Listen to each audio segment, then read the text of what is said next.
Yo creo que en este sentido, aunar las dos, digamos, las dos vertientes o las dos ramas de la psicología y la espiritualidad, la dirección espiritual, se considera hoy en día importante porque es verdad que muchas veces, la dimensión espiritual, digamos que toca la dimensión psicológica y viceversa, ¿no? La dimensión psicológica toca la dimensión espiritual. Por lo tanto, planteamos que realmente ambas son complementarias, ¿no? ¿Por qué serían complementarias? Quizá en un mundo, anterior en el que la familia, la sociedad, bueno, también hablamos de eso en el libro, ¿no? De cómo se nos han ido metiendo muchos valores hedonistas. Había una cierta estructura que hacía que las personas se rompieran menos, ¿no? O sea, o que de alguna manera la parte psicológica, que es un poco la parte que a mí más me toca, estaba como preservada o conservada, ¿no? Hoy en día, ante la sociedad, ante las dificultades que tenemos, pues son las rupturas familiares, la falta de vínculos, muchas veces la carencia moral, ¿no? Hace que de alguna manera las enfermedades mentales estén más presentes, ¿no? Y ya deja de ser no solo un acompañamiento espiritual, o sea, una dirección espiritual guiada a, pues, a lo que luego el padre Isidro seguro que explica mejor, sino que además hay una parte psicológica que está dañada, que está rota y que por eso trabajar en coordinación creo que puede ser beneficioso. Sí, el libro parte de una visión unitaria de la vida. O sea, aquí uno ve la ciudad y puede identificar barrios y hacer un estrado social y que no es mentira. Pero al final el corazón del hombre es uno, ¿no? Y un poco va por esto, va un poco por recobrar la unidad del corazón. Y para eso se necesita la dirección espiritual, la psicología, todo.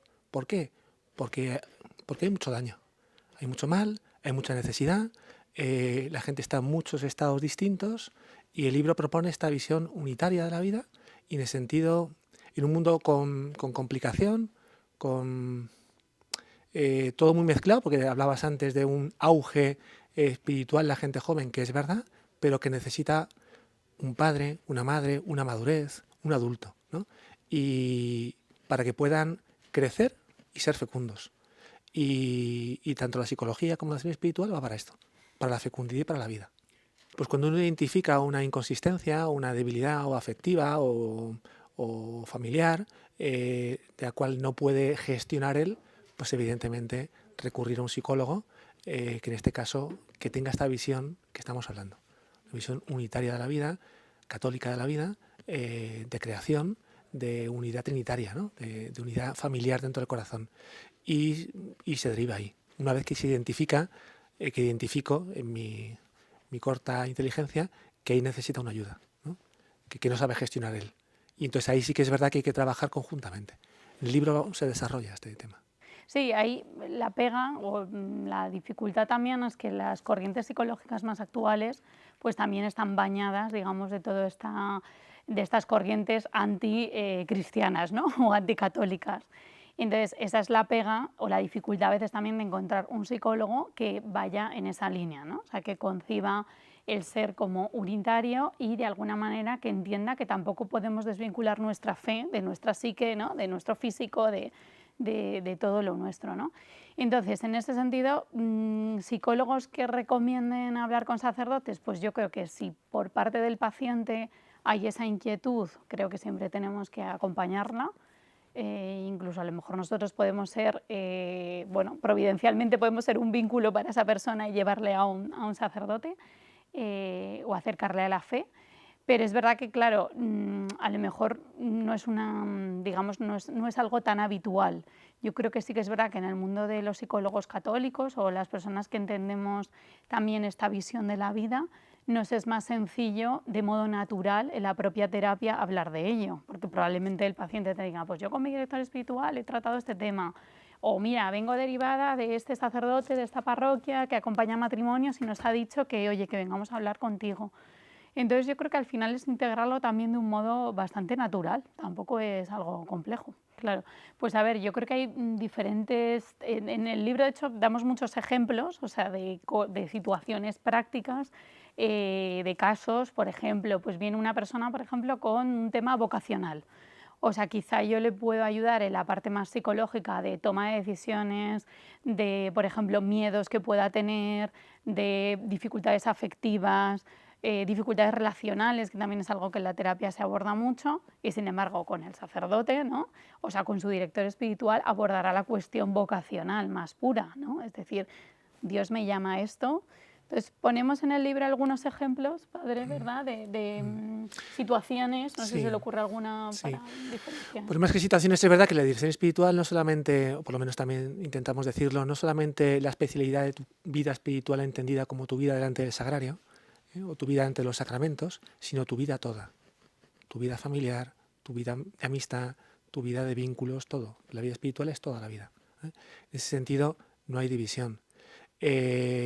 Los ejemplos cuando se pisan, pues cuando alguien en alguna faceta no gestiona una dificultad familiar, espiritual, vocacional, matrimonial, o psicológica o de depresión, ahí se deriva, evidentemente.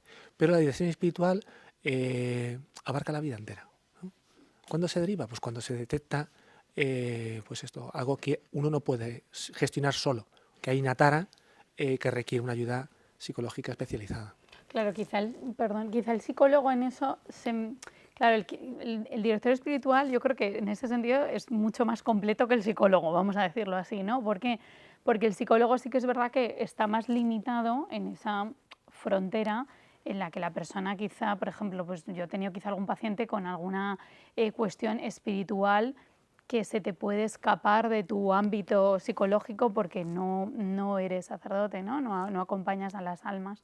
Entonces, en ese sentido, quizá ahí es cuando también, ojalá los psicólogos también fueran capaces de, oye, tienes esta cuestión espiritual concreta, incluso a veces de, pues no sé, rozando pues, diferencias entre psicosis y esquizofrenia, ¿no? O sea, que ya son como cosas muy complejas en las que tener la ayuda de un sacerdote pues, es fundamental. Sí, pues en ese capítulo tratamos de reflejar pues, las dificultades que a veces encuentran algunas personas con el propio proceso de creer, ¿no? Esto puede ser, por ejemplo, voy a poner un ejemplo porque yo voy más a lo práctico, en el caso de una persona, por ejemplo, que quiera ser muy buena, ¿no? Que quiera ser santa, que tenga su director espiritual, que rece, ¿no? Que sea una persona de vida de fe, de oración. Sin embargo, por ejemplo, tenga muchos escrúpulos, ¿no? O, por ejemplo, tenga mucho miedo a ir al infierno, voy a poner un ejemplo, ¿no? Es verdad que eso puede ser causado por una cuestión espiritual que hay que abordar, acompañar, como decía el padre Isidro, de un modo coordinado, pero también puede ser que haya que abordar con ella, pues si hay, por ejemplo, una cuestión obsesiva, por ejemplo, las obsesiones es algo que nosotros trabajamos, ¿no? Si hay una cuestión también de una personalidad a lo mejor como muy rígida, de un perfeccionismo, o sea, de cuestiones en su psicología que la pueden estar dificultando en su vida de fe. O sea, una mujer que igual quiere hacer las cosas bien y quiere ser buena, ¿no? Y seguir a Dios. Sí, en ese peligro abordamos como como dos derivas de una fe malentendida. O sea, uno es un exceso de sobrenaturalismo que desprecia la vida, que desprecia el esfuerzo, que desprecia la virtud, que desprecia un poco la materia y el cuerpo, hace daño a la fe. Hace daño a la fe, profundamente daña a la fe.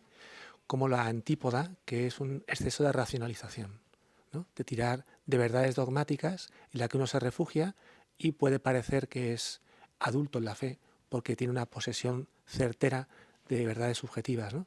Que no han pasado por el cuerpo y por el alma, ¿no? Esos dos excesos, esos dos modos de entender la fe pueden distorsionar la vida espiritual.